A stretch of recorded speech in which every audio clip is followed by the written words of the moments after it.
Түйе мен түлкі. Түлкі тоғайда түйені көреді. Денесі ойқы-шойқы, олпы-солпы екен. Осыдан бірдеңе түсіп қалар деп алыстан аңдып жүреді. Бір күні түйе өзеннің арғы жағына өтеді.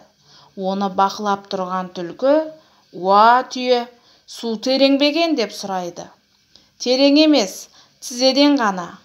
«Тізеден ғана болса, таяз екен» деп түлкі суға түседі де арғы жағаға қарай жүре бастайды. Әрі қарай жүрген сайын батып, қылқынып бара жатады. Сол кезде түлкі түйеге айқай салады: «Тізеден дегенің кәні? Мен батып барамын ғой». Сенің тізең мен менің тізем бірдей ме? Әлім білмеген әлек деген осы» дейді.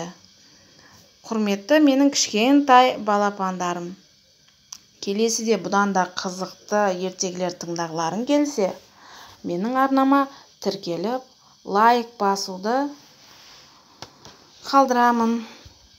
Келесі кездескенше сау, саламатта болыңдар.